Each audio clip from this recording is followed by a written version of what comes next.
Shalom. Shalom jemaat Tuhan. Mari kita bersuka cita memuji menyenangkan hati Tuhan. Kita siapkan hati kita untuk masuk dalam hadirat Tuhan. Tuhan Yesus yang baik yang kami sembah di dalam nama Tuhan Yesus. Kami sungguh mengucap syukur buat kesempatan yang Tuhan berikan kepada kami. Kami boleh bersekutu bersama umat-Mu di tempat ini ya Tuhan, untuk memuji menyenangkan hati Tuhan. Untuk itu Tuhan, kami rindu hadirat Tuhan nyata dalam setiap kehidupan kami, mengurapi setiap kami, mengurapi ibadah kami ini Tuhan. Terima kasih Tuhan Yesus, terima kasih Bapa, kami serahkan ibadah kami ini ke dalam tangan-Mu. Biarlah hanya Kuasa Tuhan hadir di tempat ini, memenuhi setiap kami, memenuhi setiap hidup kami ya Bapa. Terima kasih Tuhan Yesus, terima kasih Bapa. Kami serahkan ibadah kami ini ke dalam tangan-Mu. Hanya di dalam nama Tuhan Yesus kami berdoa dan mengucap syukur. Haleluya. Yang percaya dengan saya katakan amin. Haleluya. Haleluya. Sungguh kami rasakan anugerah Tuhan yang sungguh biasa, luar biasa dalam hidup kami. Terima kasih Yesus. Terima kasih ya Bapak. Haleluya.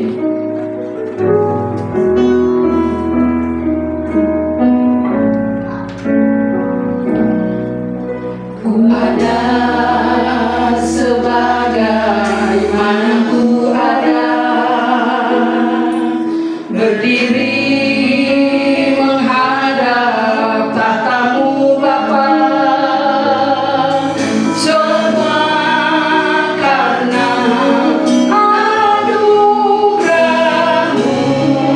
yang telah selamatkanku.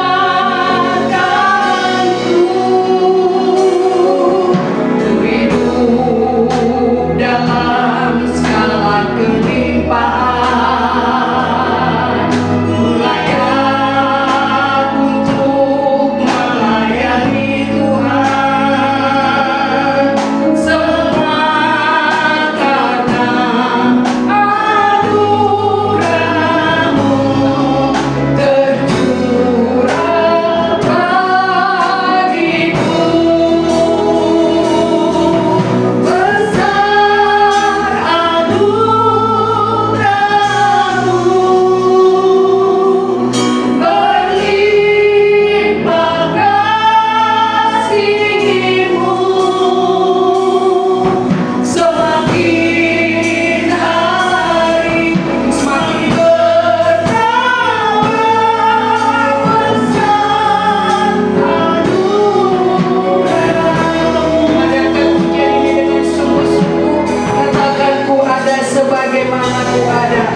dalam tahta dalam kerajaan surga. Kami berterima kasih buat hadirat-Mu di tengah-tengah kami, sebab kami percaya di mana 1, 2, 3 orang berkumpul di dalam nama Yesus, di situ Kau hadir. Di mana ada hadirat Tuhan, ada kekuatan, ada pertolongan, ada jalan keluar, ada pengharapan yang pasti. Terima kasih Tuhan atas pemeliharaan-Mu, atas penyertaan-Mu. Kami boleh ada sebagaimana kami ada, bukan karena hebat kami, tetapi karena anugerah Tuhan yang tidak setengah-setengah, tetapi semakin hari semakin besar kepada setiap kami dalam seluruh area kehidupan kami. Engkau yang pegang kendali, Engkau yang berdaulat. Kami berdoa siapa untuk bangsa dan negara kami Indonesia yang Tuhan kasihi. Tuhan, bangsa kami tidak sedang baik-baik saja, tetapi kasih Tuhan tidak berubah atas bangsa kami, atas para pemimpin bangsa kami, baik pusat, pemimpin daerah sampai yang terendah. Tuhan pakai mereka semua untuk mengemban tugas mereka, fungsi mereka dengan baik, dengan benar, sesuai dengan petunjuk, sesuai dengan kehendak Tuhan. Biarlah Tuhan taruh dalam hati mereka roh takut akan Tuhan, berpaling penuh kepada Tuhan. Berkati para pemimpin bangsa kami, presiden, wakil presiden, dan seluruh para menterinya, seluruh pemimpin di daerah juga Tuhan berkati.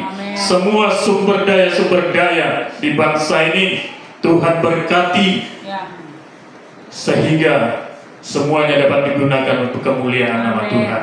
Terima kasih Tuhan, berkati dalam kehidupan beragama satu dengan yang lainnya, saling menghormati, saling toleran, tidak ada yang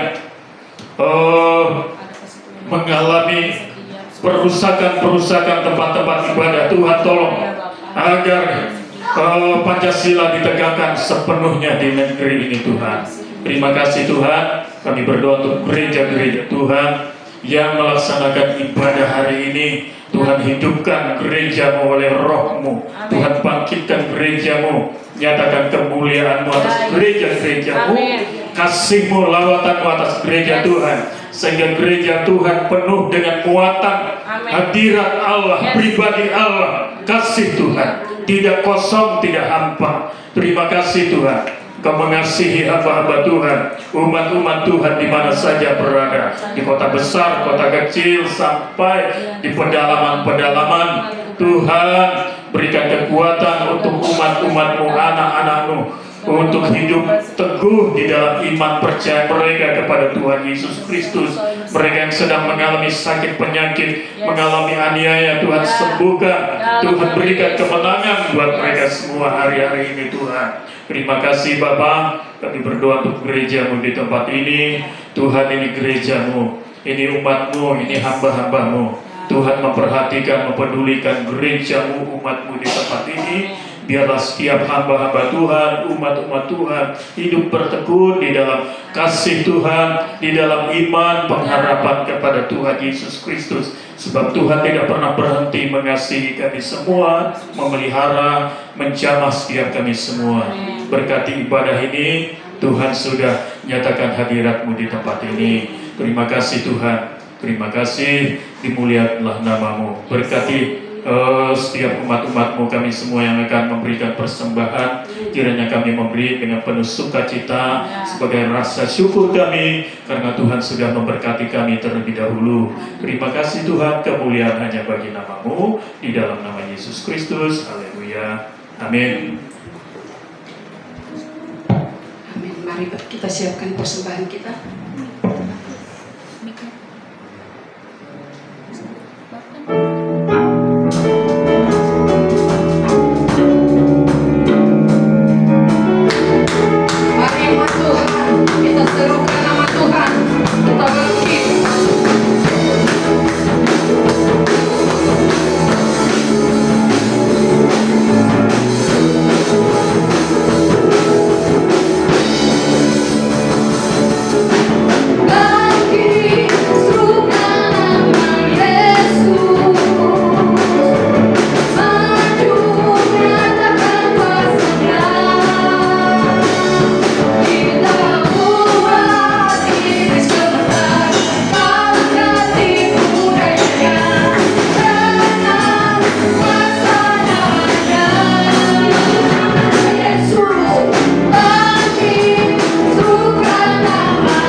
siapkan hati kita untuk mendengarkan suara Tuhan.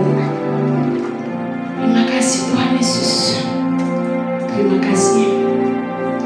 Kalau kami hidup saat ini, itu semua karena kebaikan Tuhan. Kami mau ikut kehendak-Mu Tuhan. Kami mau ikut seturut dengan perintah Tuhan. Terima kasih Tuhan Yesus. Terima kasih ya Bapa. Haleluya Yesus.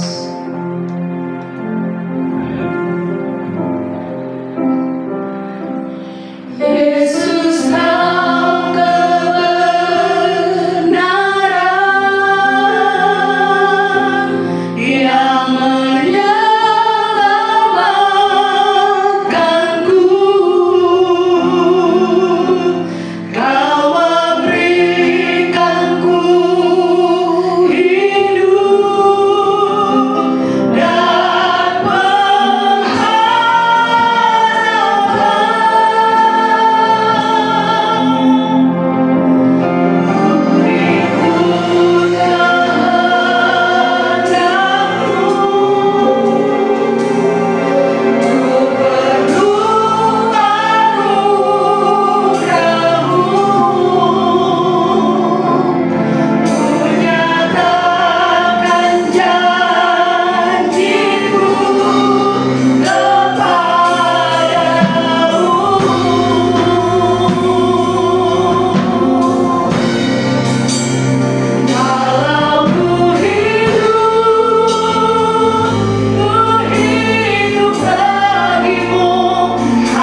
berkomitmen untuk mempersembahkan hidup kami sepenuhnya kepada Tuhan. Kami telah memuji Tuhan, telah memberikan persembahan kami untuk Tuhan, telah berdoa. Sebentar lagi kami akan dengarkan firman-Mu Tuhan. Urapi hamba-Mu untuk menyampaikannya, sehingga dengan urapan itu hamba-Mu dapat menyampaikan firman-Mu yang dapat dimengerti, dipahami oleh seluruh sidang jemaat-Mu, sehingga firman-Mu itu berproses di dalam hati dan pikiran kami, dan firman-Mu itu betul-betul menjadi penguat, penerang, dan suluh dalam kehidupan kami. Berfirmanlah Tuhan, karena kami telah siap dengarkan firman-Mu. Dalam nama Yesus kami berdoa dan bersyukur. Sama-sama kita katakan, amin. Selamat pagi dan salam sejahtera dalam kasih Yesus Kristus. Saya sampaikan kepada Bapak Ibu sekalian, menurut kalender Gereja Betel Indonesia, bahwa bulan ini, bulan 10 ini adalah bulan apa? Bulan misi. Dari bulan misi itu, minggu ini adalah yang terakhir, berarti saya masih mengacu kepada topik tersebut. Oleh karena itu, saya akan mengajak sidang jemaat untuk membaca firman Tuhan yang tertulis di dalam kitab Efesus pasal yang keempat, ayat ke-16. Ayat yang ke-16, topik pembicaraan firman Tuhan pada siang hari ini berada di sekitar tubuh Kristus tersusun rapi. Kita bisa baca sama-sama dari Efesus 4 ayat 16. 1, 2, 3. Daripadanya lah seluruh tubuh yang rapi tersusun dan diikat menjadi satu oleh pelayanan semua bagiannya, sesuai dengan kadar tiap-tiap anggota, menerima hubungannya. Iya, daripadanya lah seluruh tubuh yang rapi tersusun dan diikat menjadi satu oleh pelayanan semua, oleh pelayanan semua baginya, sesuai dengan kadar pekerjaan tiap-tiap anggota, menerima pertumbuhannya dan membangun dirinya dalam kasih. Jika kita mempelajari ayat firman Tuhan ini dengan lebih sabar dan teliti, kita akan menemukan minimal 4 hal yang ingin disampaikan. Next. Yang pertama, daripadanya lah seluruh tubuh tersusun dengan rapi. Daripada Tuhan, dari Allah, dari Tuhan Allah Tritunggal tersusun tubuh kita secara rapi. Tersusun secara rapi artinya terencana dengan baik, terorganisir dengan baik, terlaksanakan, dapat terlaksana dengan baik program-programnya, dan juga dapat dievaluasi serta memiliki tindak lanjut. Itu yang dimaksud dengan tersusun secara rapi, menjadi satu kesatuan yang utuh, tidak terpecah-pecah. Sebab mata tidak mungkin bisa sampaikan bahwa dia adalah yang paling penting di dalam tubuh kepada tangan, kepada mulut, kepada hidung, dan kepada kaki atau seluruh anggota tubuh lainnya. Begitu juga dengan telinga, tidak bisa berkata bahwa aku fungsinya mendengar, aku adalah lebih penting daripada yang lain. Tidak. Tetapi yang ketiga di sini, dia tersusun secara rapi berdasarkan fungsi masing-masing. Ada yang jadi penginjil, ada yang jadi guru, ada yang jadi gembala, dan juga ada yang jadi nabi, ada yang jadi raja. Semuanya itu adalah jawatan, bukan jabatannya. Karena jawatan itu adalah hal yang berbeda dari jabatan. Jawatan itu adalah sejawat.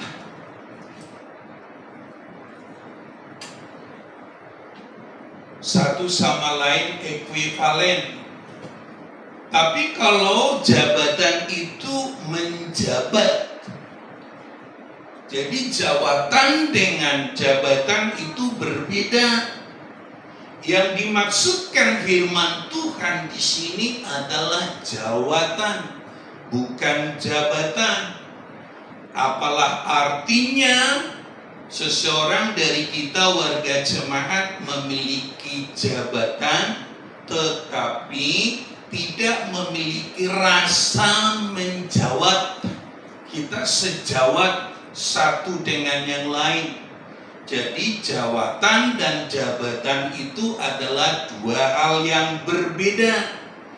Yang ingin disampaikan firman Tuhan ini kepada kita sekarang ini lebih mengarah, lebih mengacu kepada jawatan, bukan jabatan. Kalau begitu, bagaimana caranya untuk menyusun tubuh Kristus itu supaya rapi? Tubuh Kristus di sini adalah gambaran. Gambaran gereja Tuhan itu adalah gambaran dari tubuh Kristus. Gereja Tuhan itu terdiri dari orang-orang berdosa yang telah percaya dan dikuduskan oleh darah Kristus dan firman-Nya, sehingga kita menjadi anggota tubuhnya, anggota gerejanya. Kalau begitu, bagaimana caranya untuk menyusun tubuh Kristus itu secara rapi, secara terencana, secara terorganisir, secara terlaksanakan dan secara terevaluasi dan secara memiliki tindak lanjut. Baru-baru ini terbentuk ILUSBI, Ikatan Alumni STTBI. Saya didaulat menjadi salah satu orang penyusun untuk perencanaan strategiknya. Dan ini juga perlu saya sampaikan, kebetulan ini sekarang minggu ini adalah minggu terakhir dari bulan misi. Tepat jika hal ini disampaikan. Untuk menyusun program ini secara terencana, terorganisir, kami membutuhkan waktu 6 kali pertemuan. Sehingga segala sesuatunya berjalan dengan baik. Saya percaya bahwa hal ini baik disampaikan untuk menambah wawasan dan meningkatkan peran yayasan, organisasi, gereja, institusi, bahkan perusahaan di mana kita bekerja, bahkan di rumah tangga pribadi, ini perlu diperhatikan. Oleh karena itu, saya akan sampaikan ini kepada kita sekalian pada hari ini. Demikian. Next. Untuk menyusunnya, bisa saja ini disebut Gereja Betel Indonesia Gading Serpong Grand Strategy. Yang pertama didahului oleh kata pengantar, yang kedua isinya adalah daftar isi, yang ketiga itu bab 1 bagian 1 adalah pendahuluan. Bagian 2 analisa apa? SWOT. Kadang-kadang institusi, kadang-kadang gereja, kadang-kadang sekolah, kadang-kadang perusahaan itu langsung membuat program. Tiba-tiba di tengah jalan muncul program. Muncul program pribadi, muncul program keluarga, muncul program gereja. Apa yang melatar belakanginya itu tidak disebut. Dan di dalam bahasa kerennya inilah yang disebut dengan sebelum program, sebelum tujuan, diadakan dulu naskah akademiknya. Yang kita gunakan, saya gunakan di sini adalah analisis model SWOT. Masih ada sih lebih kurang 8 lagi model analisis. Tetapi menurut hemat saya, analisis model SWOT ini yang cukup lengkap dan memiliki tujuan untuk mengembangkan gereja, sehingga gereja itu, tubuh gereja itu tersusun secara rapi. Yang pertama, rumuskan dulu keunggulan gereja kita apa. Kita harus tahu dulu konsep diri kita, citra diri kita, bahwa kita itu berharga dan mulia di mata Tuhan dan dikasihi oleh Tuhan. Kita mesti tahu itu.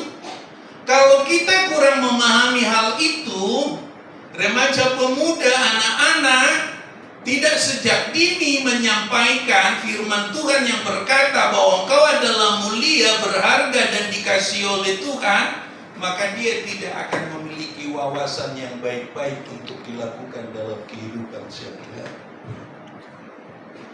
Oleh karena itu kita harus menilai diri kita.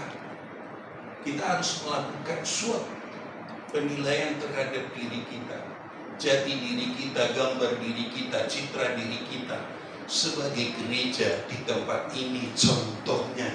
Begitu juga dengan di tempat lain. Yang pertama, kita harus tahu keunggulan kita. Sebelum Tuhan Yesus melakukan mujizat sisa.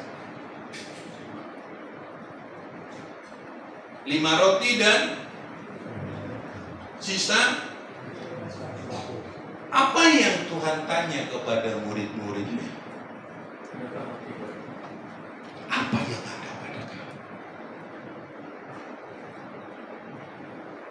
Termasuk sombongkah kita kalau kita mengetahui keunggulan kita yang Tuhan berikan kepada kita? Apabila kita menelitinya dengan kerendahan hati dan kejujuran, apa keunggulan yang Tuhan berikan kepada kita? Kita perlu tulis dulu itu untuk menyusun. Apa keunggulan kita? Mungkin warga jemaat Gading Serpong adalah setia. Mungkin juga aktif.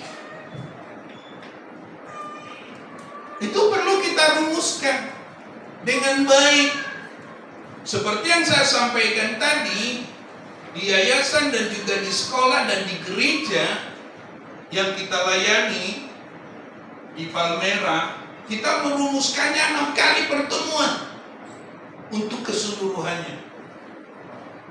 Minimal 1 jam pertemuan, berarti 6 jam. Yang kedua, kita gambar dulu, kita cerminkan dulu kelemahan kita apa. Kita tulis kelemahan kita. Mungkin keunggulannya itu 5, kelemahannya itu 6. Selanjutnya, keunggulan dan kelemahan ini adalah analisis internal dalam gereja, di internal suatu gereja. Itu internal, itu faktor internal, faktor dari dalam diri kita sebagai warga gereja di tempat ini. Contohnya, yang ketiga, tantangan. Kita tulis, kita cari tantangannya apa. Kemungkinan tantangannya bahwa masyarakat memiliki keinginan yang kuat untuk hal-hal yang kegiatan rohani. Kita tulis, kita lengkapi semuanya. Baru namanya nanti kita itu gereja tubuh Kristus itu tersusun secara rapi. Ada juga sekarang tantangan yang berikut. Saya memasukkannya pada tantangan, bukan pada ancaman. Apa yang saya maksudkan itu adalah Roblox. Roblox ini sebetulnya telah tumbuh dari tahun 2006. Ini sangat diminati oleh anak-anak muda sekarang.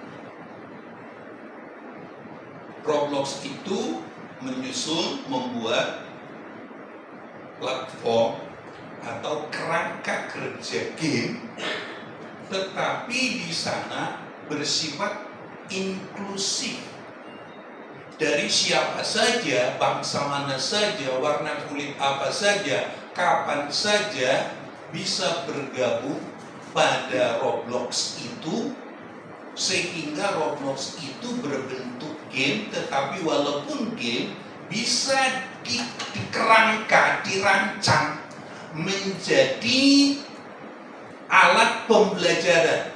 Bahkan sekarang ini pun sudah ada yang bertanya, oh bisa nggak menjadikan Roblox itu jadi gereja? Ribuan game bisa digabung di situ sehingga menjadi semacam kegiatan pada saat ini. Ini perlu dibicarakan di kalangan generasi muda. Contohnya, bagaimana caranya melakukan penginjilan di generasi muda. Tetapi bisa nggak kebaktian di Roblox, tapi nggak ikut lagi di gereja?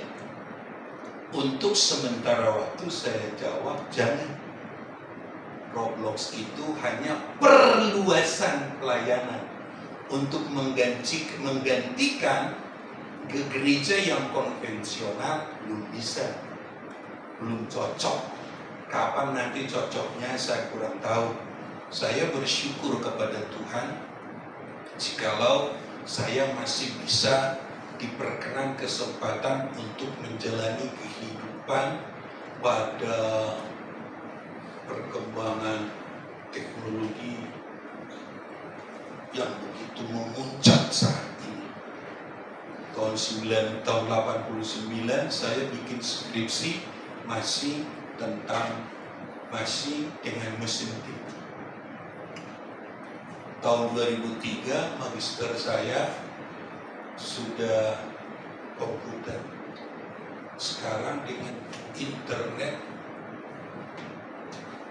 kejayaan teknologi sampai sekarang ini saya bisa nikmati. Nah, ini masuk pada tantangan. Istilah Roblox itu sebetulnya paduan dari dua suku kata. Kata yang pertama adalah robot. Kata yang kedua adalah block. Jadi Roblox itu sudah diserap oleh bahasa Indonesia dari bahasa Inggris, kedua kata itu. Jadi untuk mengucapkannya pun sudah biasa saja.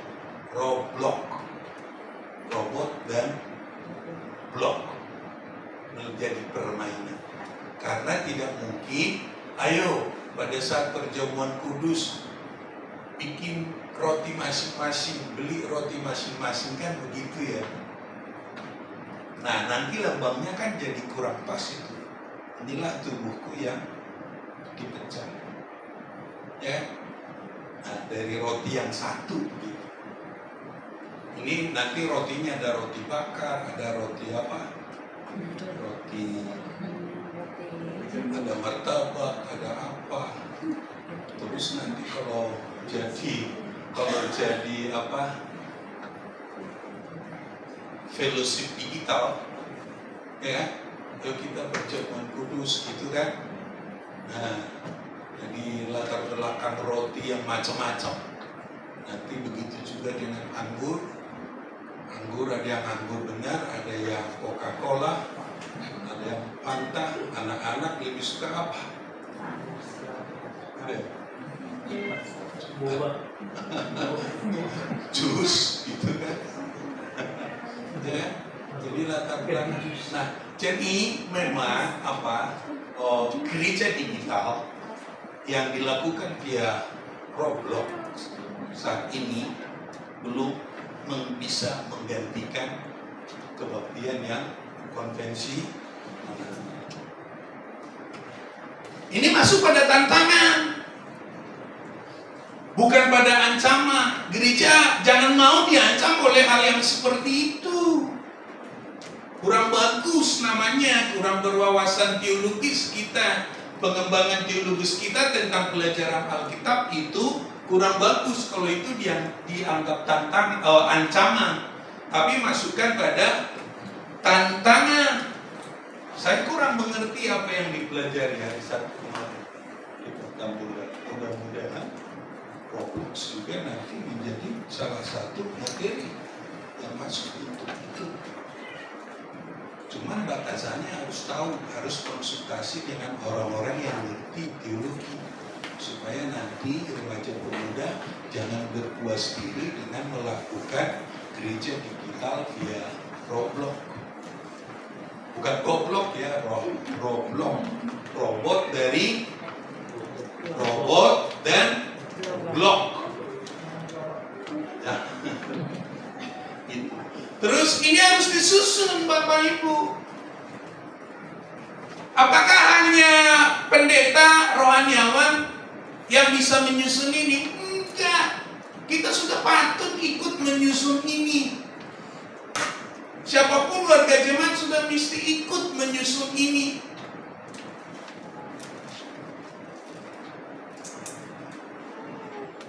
Siapapun kita itu sudah patut. Karena mengapa? Kita ini sebagai murid Kristus. Kita tidak boleh lagi hanya berdoa, beribadat, kebaktian, ikut perjamuan kudus hanya untuk kepentingan diri sendiri. Betapa miskinnya kehidupan rohani kita kalau kita beribadah, kita komsel hanya untuk berdoa untuk diri sendiri. Kristus berkata apa? Pergilah, jadikan semua bangsa muridku. Kenapa Tuhan Yesus suruh pergi? Karena kita ini terlalu banyak duduk di mobil.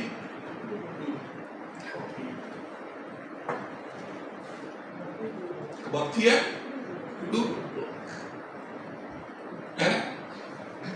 gereja makan duduk, ngobrol duduk. Makanya udah jangan terlalu banyak duduk, pergi. Ya.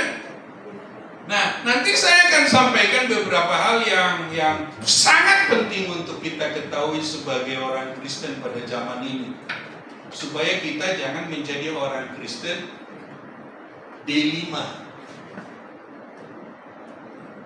Si D5 datang, duduk, dia dengar, duit persembahan. Kekristenan tidak berakhir pada kebaktian. Coba sama-sama ikut saya berkata, kekristenan tidak berakhir dari kebaktian. 1, 2, 3. Kekristenan tidak berakhir dari kebaktian.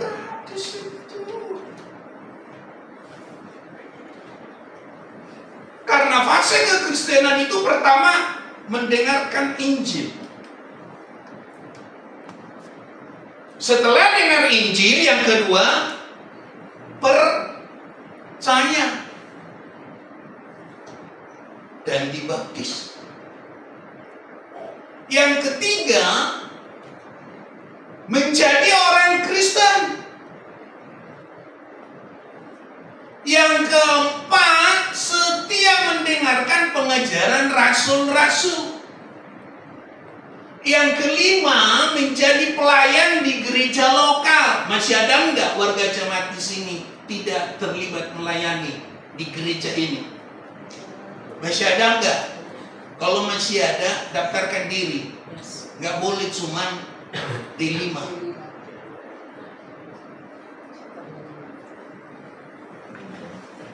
Apapun jenisnya, apa bawa persembahan, apa nyambut warga jemaat, jangan nyambut tamu mulu mulai dari dulu.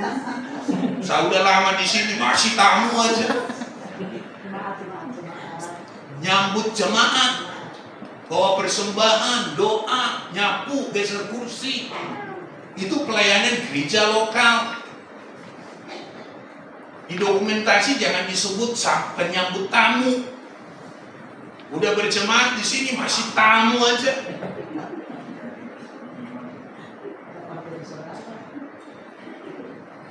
Tadi yang pertama apa? Dengarkan Injil. Yang kedua apa?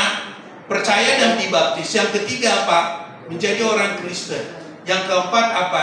Setia dalam pengajaran rasul-rasul. Yang kelima apa? Pelayan di gereja lokal. Yang keenam apa? Pergi Injil.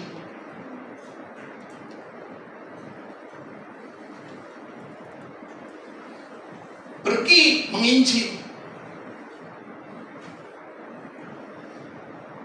Karena kita tidak akan mengalami sukacita surgawi kalau kita nggak nginjil. Percaya nggak? Saya cuma ngasal ngomong apa berdasarkan firman. Berdasarkan firman, di dalam kitab Injil disebut apa? Surga bersukacita apabila satu orang bertobat. Kalau surga bersukacita, maka yang Injil itu akan dapat sukacita. Tapi kalau nggak nginjil, tidak akan pernah mengalami sukacita yang sempurna dari surga.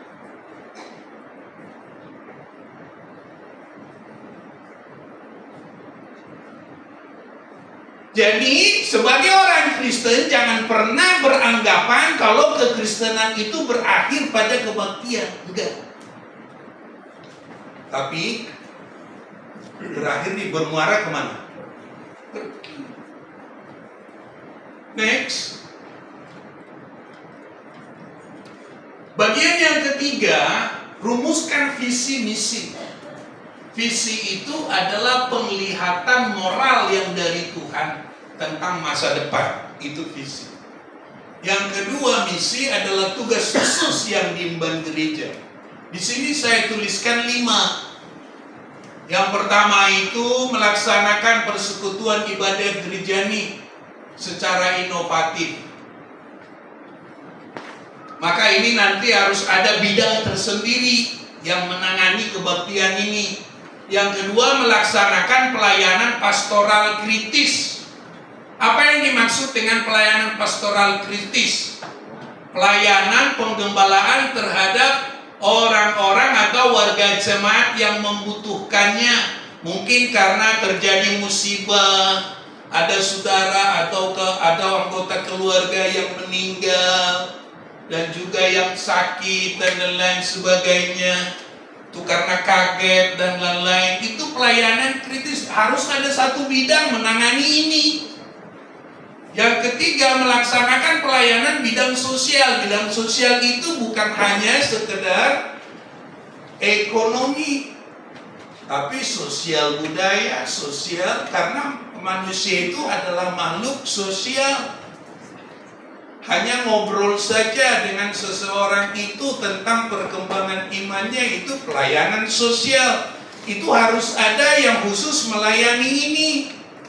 Saya tuliskan ini nanti 5, maka tujuannya juga 5. Maka di struktur organisasinya juga mesti 5. Kalau 6 ya 6, kalau 7 ya 7. Sampai tersusun dengan rapi.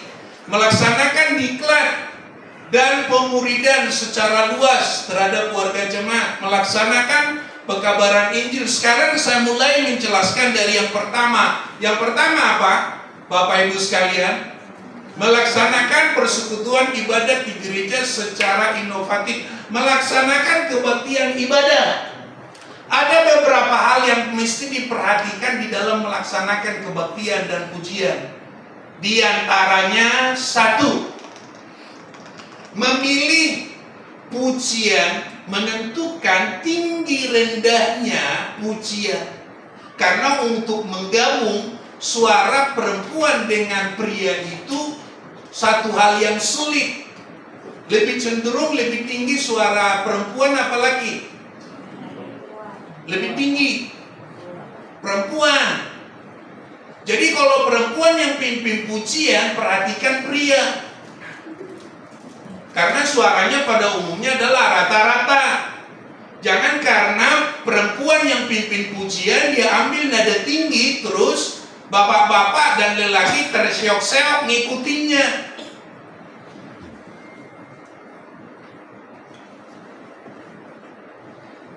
Yang kedua, di dalam menentukan pujian, yang kedua, tolong dijaga keutuhan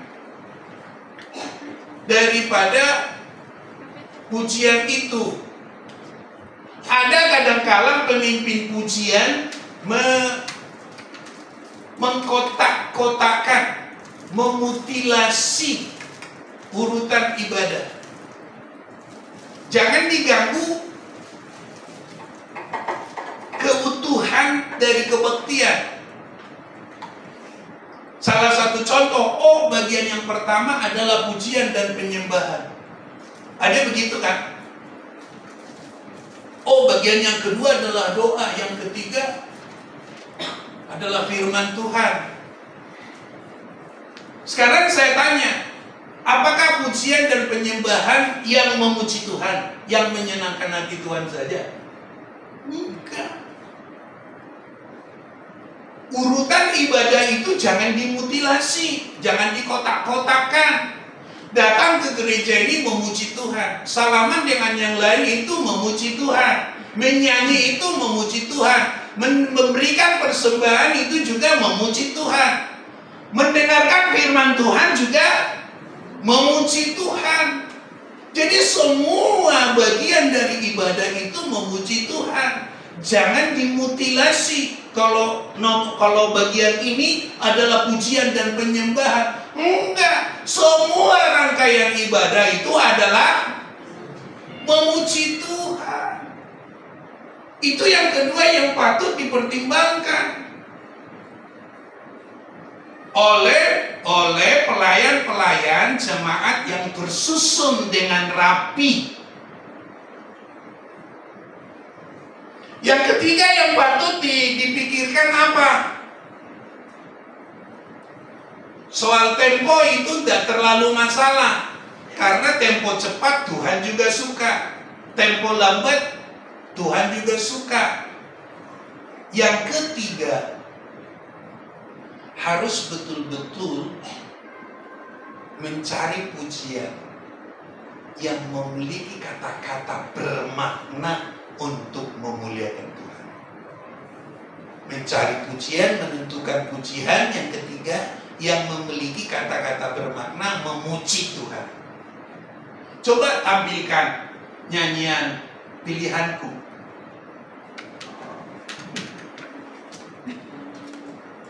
Apa itu pujiannya? Pilihanku yang begitu. Coba. Apa judulnya lagu itu? Coba tampilkan. Ya. Bagian terakhir.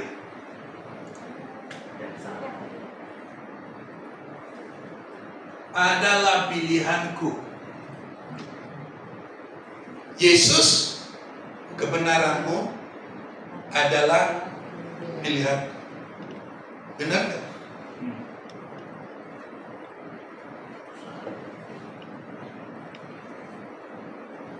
Tadi yang pertama apa? Pilihan. Yang tentang pujian, menentukan tinggi rendahnya suara, ya kan? Menggabung laki-laki, suara laki dan perempuan itu sulit. Jangan tarik-tarikan. Yang kedua tadi apa? Apa? Jangan dimutilasi. Yang ketiga apa? Menentukan kata-kata pujian yang bermakna teologis dan alkitabiah. Alkitab katakan apa? Kita yang pilih Tuhan, apa Tuhan yang pilih kita? Kalau Tuhan yang pilih kita, kenapa ada kata-kata?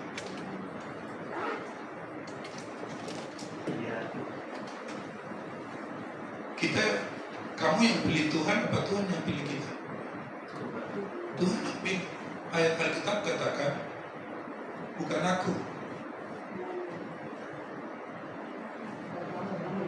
Bukan kamu yang memilih, tapi akulah yang pilih. Kenapa? Setiap kali saya menyanyikan pujian ini, iman saya terganggu. Karena saya tidak pernah memilih Tuhan, Tuhan yang memilih saya. Kalau begitu jalan keluarnya gimana Pak? Untuk di kalangan kita sendiri ini bisa diganti. Yesus, kebenaranmu adalah Tuhanku, contohnya. Siapa kita kalau kita pilih Tuhan? Coba saya tanya, siapa kita kalau kita yang memilih Dia menjadi Tuhan kita? Yang jelas Dia yang pilih kita, bukan kita yang pilih Dia. Gimana Pak? Nanti bermasalah nggak dengan penulisnya? Kalau di luaran di sana, ya susah. Tapi kalau di kalangan sini, nggak apa-apa, ini diganti. Saya begitu nyanyi pujian ini, mulut saya terkatup di sini. Kata-kata yang terakhir itu. Saya nggak sanggup menyanyikan kalau aku yang pilih Dia.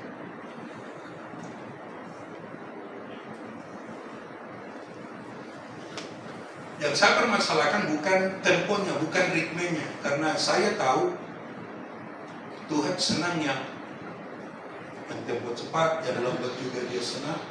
Tapi yang paling penting adalah menentukan kata-kata bermakna Alkitab dari nyanyian yang kita nyanyikan. Jangan cuma nyanyi,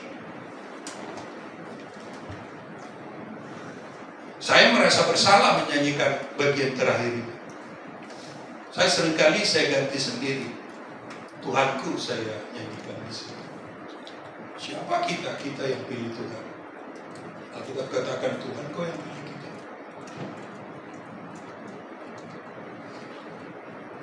Terus yang keempat di dalam menyanyikan pujian kepada Tuhan itu, ya, dalam menyanyikan pujian kepada Tuhan, jangan mengganggu hukum persepsi. Yang keempat apa? Jangan mengganggu hukum persepsi. Yang dimaksud apa? Contoh, dari awal kebaktian kita sudah begitu mengawali kebaktian, kita nyanyi haleluya,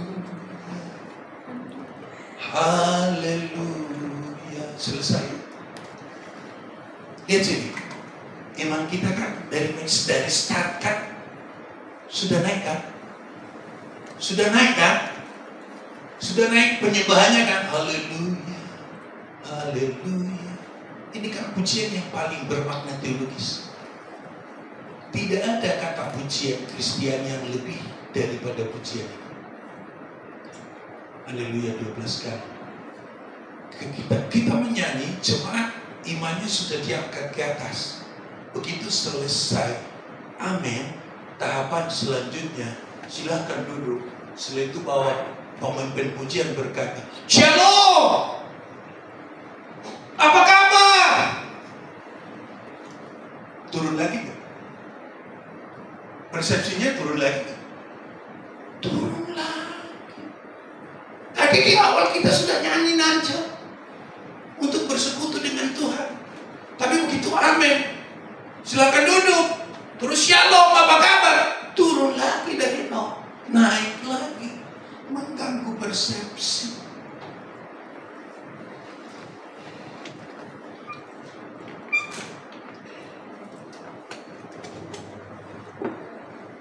Begitu diajak duduk lagi, dalam hati saya secara pribadi, ya, tadi udah naik, sekarang jatuh lagi, mulai lagi dari ini.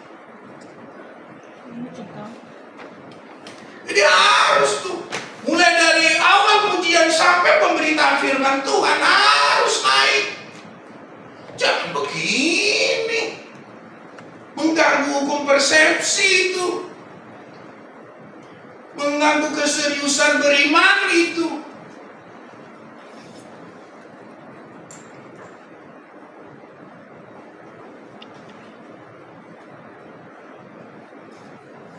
Oleh karena itu, teman-teman pelayan-pelayan firman, pelayan-pelayan Tuhan dimanapun berada, tidak hanya termasuk di gereja ini saja, di mana-mana, jangan mengganggu keutuhan penyembahan.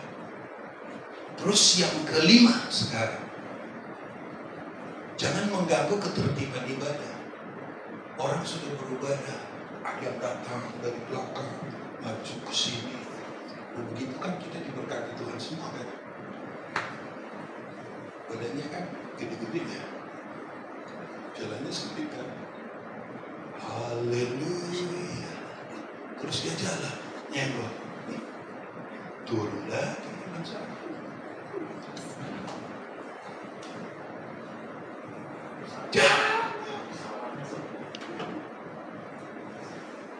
Persiapkan ibadah itu sebaik mungkin. Kalau ibadah sudah start, sudah segala sesuatu sudah mesti siap. Jangan ada yang mondar-mandir ke depan seolah-olah mengganggu penglihatan saya. Jaga. Tubuh Kristus tersusun rapi, terencana, terprogram. Bersiapkan sebelum ibadah.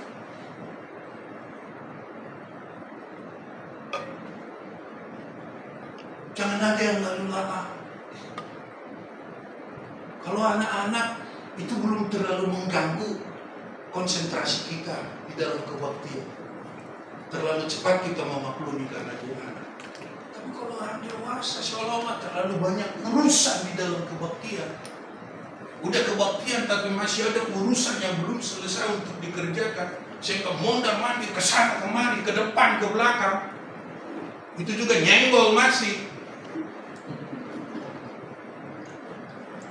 Turun iman saya. Tadinya udah naik begini, turun lagi.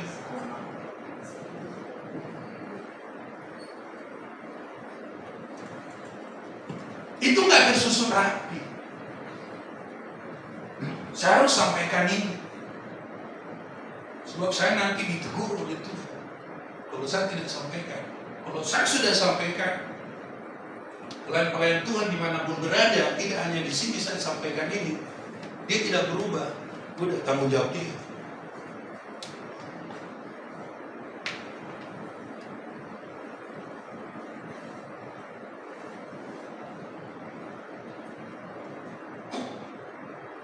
Yang kedua, melaksanakan pelayanan pastoral kritis. Dan yang paling penting dari 5 hal ini, sasaran kebaktian ini, sasaran pelayanan kritis, sasaran pelayanan bidang sosial. Yang keempat, sasaran diklat dan pemuridan, melaksanakan pekabaran Injil. Sasarannya kemana?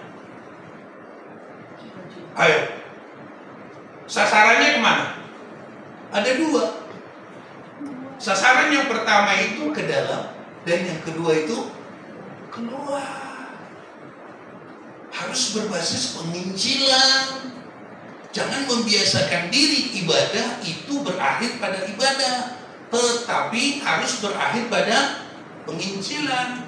Bidang persekutuan atau ibadah, kalau cuma bagian internal ini saja yang dikelola, kita nggak Alkitabiah.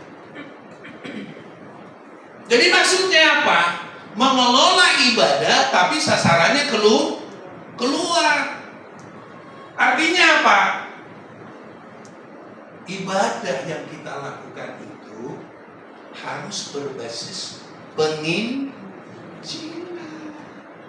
Komsel yang dilakukan harus berbasis penginjilan. Seminar yang kita lakukan harus berbasis penginjilan. Gak boleh berakhir hanya dengan ibadah. Itu orang Kristen apa? D5. Datang duduk diam dengar doa, terus duit persembahan. Tapi kita maunya harus D7, bukan D5, tapi D7. Akhirnya apa? Duta. D semua tuh. Saya juga nggak mengerti kenapa itu disebut duta Injil. Itu harus berakhir di situ. Kebaktian pemuda yang dilakukan harus berbasis penginjilan. Maksudnya apa? Siapa yang membidangi ibadah? Siapa teman-teman pelayan-pelayan Tuhan yang membidangi ibadah? Ya sudah, harus mengajak orang lain untuk kebaktian.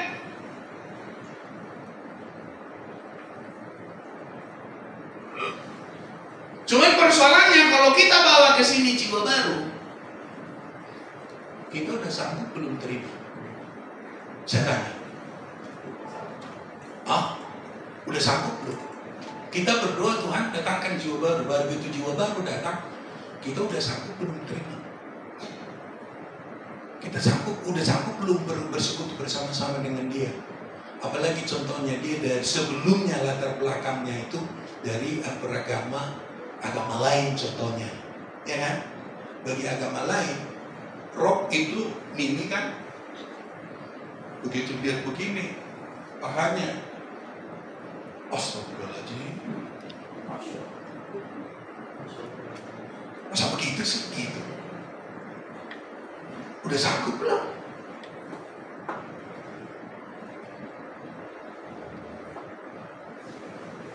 Makanya sidang jemaat yang kekasih,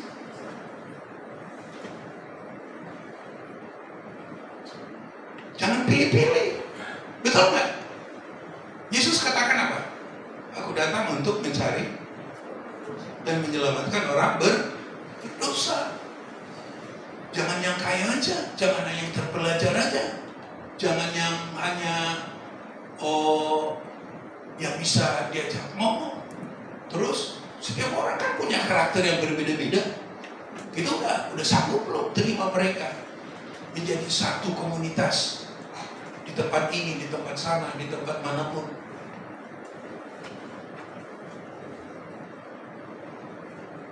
Jadi seluruh kegiatan ritual Kristiani gerejani yang dilakukan hendaknya berbasis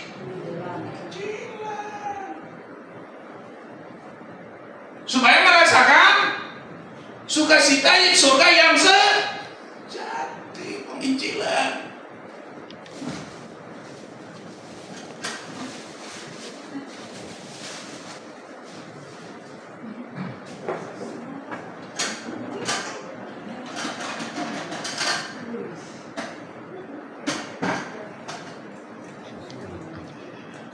Sama nggak di mata kuliah? Sama nggak? Sama kan? Tapi nilainya selalu sama tidak? Nilainya yang 100 ini dan 100 ini nilainya bisa beda. Walaupun jumlahnya peruntukannya atau kuantitasnya sama, tapi nilainya itu bisa beda. Bedanya di mana? Semua orang sama nggak di mata Tuhan? Sama satu sisi, tapi di sisi lain berbeda. Makanya ada orang yang terlebih dahulu, ada orang yang terkemudian, ada orang yang dipanggil, dan ada yang dipilih. Begitu juga dengan uang ini. Kita pun dikuduskan, dipisahkan. Saya ini buat persembahan, teman-teman. Tapi ini buat penginjilan. Sekarang nilainya masih sama? Udah beda. Penginjilan yang lalu, saya buka celengan saya ini. Karena saya menginjil ke 1 minggu ke Sumatera itu pakai duit sendiri. Karena saya merasa Tuhan firman apa? Paulus katakan apa? Celakalah aku kalau tidak memberitakan Injil. Makanya kalau bapak-bapak mau pergi beritakan Injil, nggak sanggup, jangan. Kasih kepada lembaga gereja yang betul-betul melaksanakan penginjilan. Karena iman kekristenan tidak berakhir pada kebaktian di gereja, bermuara pada coba Bapak Ibu next dulu terus. Nah, terus saya penginjilan tuh, tidur di situ, terus next tidur, makan di situ, tidur di situ, terus tidur di lantai selama seminggu. Untuk ngikut saja mungkin Bapak Ibu nggak tahan. Untuk menjadi pendamping saja mungkin nggak tahan. Jemur pakaian di situ, ganti pakaian di situ, mau kebaktian di situ juga. Caranya gimana? Nggak pakai apa? Sebelumnya tidur di situ, terus sengaja saya foto tidur di situ. Sebelumnya makan juga di situ. 6 orang satu tim, WC-nya cuma 1. Padahal harus berangkat jam 6 pagi, pulang jam 12 malam. Tidur di situ. Jangankan ikut memberitakan itu, sebagai pendamping saja. Karena yang kita layani apa? Orang yang di penjara, sekolah, gereja, dan kantor pemerintah. Khususnya teman-teman yang dari Tapanuli, jangan sampai bunyi lonceng gereja di Tapanuli berkurang oleh karena faktor dari luar. Itu visi misi.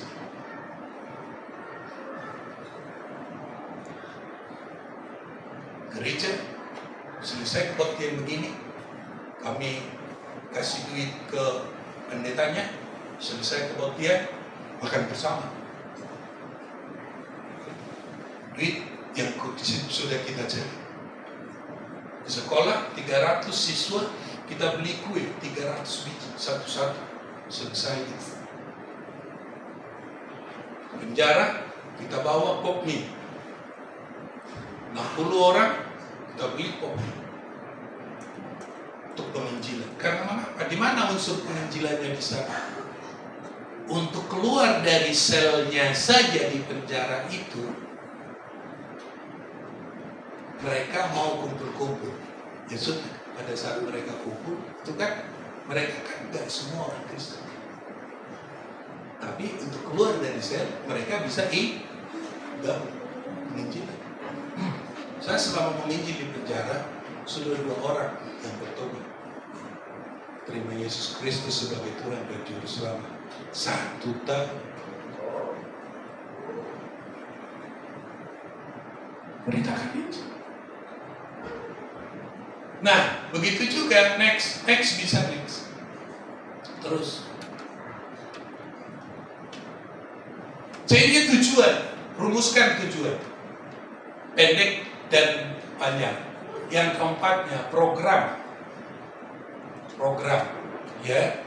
Programnya. Nah, tadi 1 dan 2 itu saya sudah jelaskan. Yang ketiga, apa jenis kegiatan yang akan dilakukan, kapan dan di mana, biaya dan siapa yang melakukan untuk melaksanakan pelayanan bidang apa?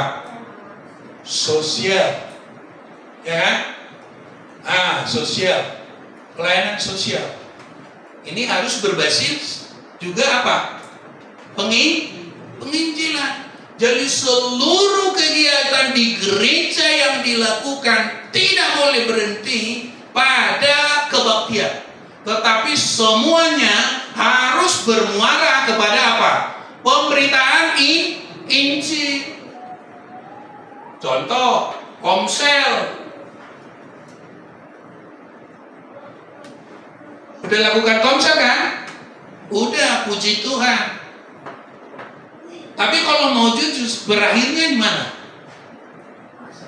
Berakhirnya di mana? Pada kebaktian. Mestinya harus berbasis pada penginjilan. Kalau begitu caranya gimana? Orang-orang Komsel ajak yang lain. Pelayanan sosial contohnya kan sekarang banyak orang yang bermasalah. Siapa saja yang bermasalah, tetangga, ke teman, siapa. Ayo, mau nggak kami datang untuk doakan gitu? Harus berbasis penginjilan. Kalau begitu nanti pelayanan penginjilan nggak tuntas. Coba, Anthony,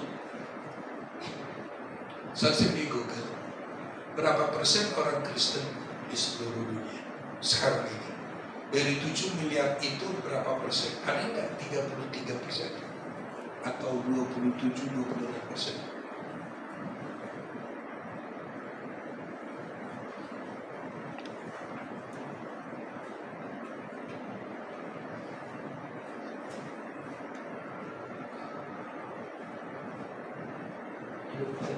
Berapa? 30%. Dari 7 miliar berapa kira-kira? 2,6 ya? 2,6 miliar. Dari 7 miliar, 2,6 miliar. Tapi Kristen sudah berapa tahun di seluruh dunia? 2000 tahun. 2000 tahun. 2000 tahun baru 33%. Kapan tuntas? Coba kalau setiap orang Injil, maka tahun depan 1 tahun aja, 1 setahun gitu, Pak Ramoti, 1 setahun, ya. Maka kelipatannya untuk tahun depan berapa?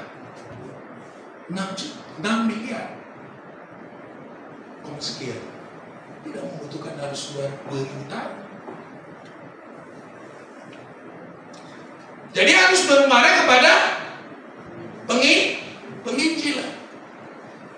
Nah, terus yang berikutnya, yang keempat, untuk melaksanakan diklat. Diklat.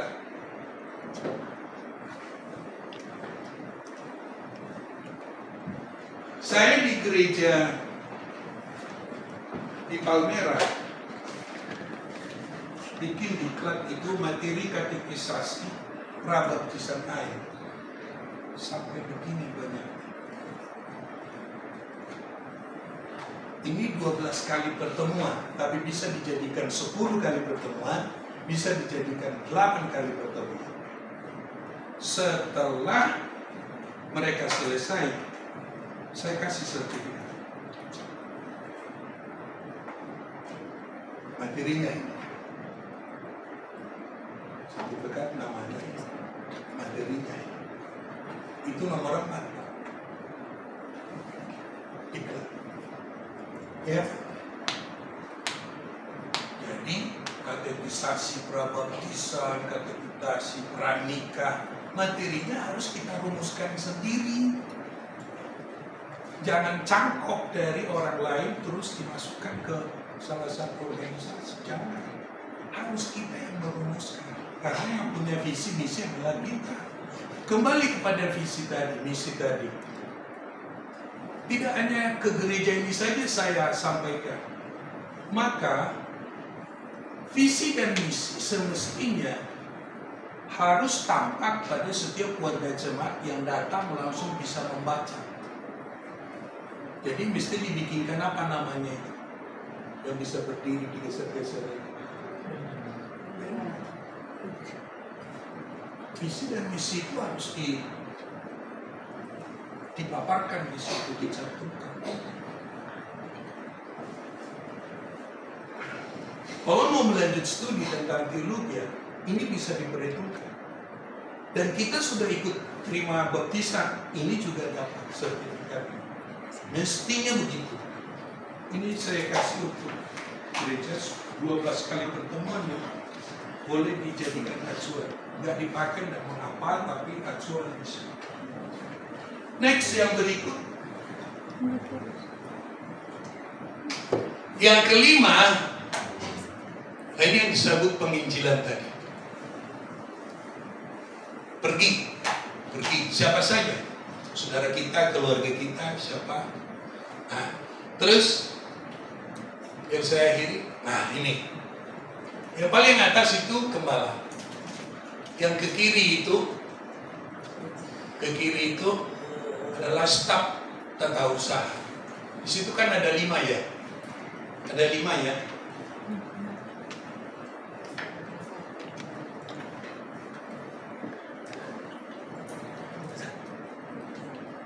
Bisa ya. Nah, yang pertama itu tadi ibadah. Tangan ibadah. Yang kedua tadi apa? Pastoral kritis. Yang ketiga apa? Sosial. Yang keempat apa? Diklat. Yang kelima apa? Pekabaran Injil. Jadi kelima-limanya ini harus ada yang menangani. Pak Agus, siapa? Harus ada yang tangani bidang ini. Dan ingat, kegiatan ini harus lebih banyak bermuara keluar. Yang pertama keluar, yang kedua keluar, yang ketiga keluar, yang keempat keluar, yang kelima keluar. Harus lebih banyak. Harus berbasis penginjilan. Kalau mau mendapatkan sukacita surga. Yang kelima terakhir. Nah, sebentar. Baik. Yang tadi. Nah, ini kan. Sekolah minggu di mana? Ibu-ibu di mana? Nanti dipilih, ditentukan di mana, di bawah koordinasi yang 5 ini. Cocoknya di mana? Sekolah minggu, pemuda, di mana? Tapi kalau menurut saya sekolah minggu cocoknya di diklat, karena dia pembelajaran. Terus komsel di mana? Komsel di mana? Hah? Yang bagian mana? Di bawahnya mana? Nanti dibahas. Terus yang berikut terakhir, Bapak Ibu sekalian. Next. Nah, bagian yang ke-6 adalah evaluasi dan tidak lanjut. Evaluasi dan tidak lanjut, setelah itu balik lagi kepada yang pertama. Nah, tadi perencanaan tadi hasilnya. Untuk tahun depan balik lagi dikembangkan. Kan begitu ya. Nah, itulah yang dimaksud dengan tubuh Kristus yang tersusun rapi.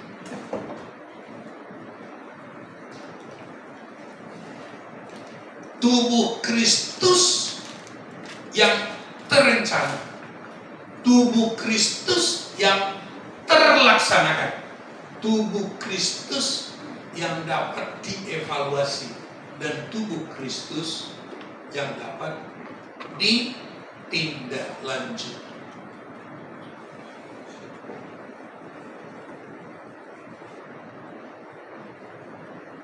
Ini bagian terakhir dari firman Tuhan yang ingin saya sampaikan. Mari kita berdoa. Kami bersyukur kepada Tuhan oleh karena kasih-Mu yang begitu besar kepada kami, sehingga kami dapat pembelajaran hari ini sesuai dengan firman-Mu.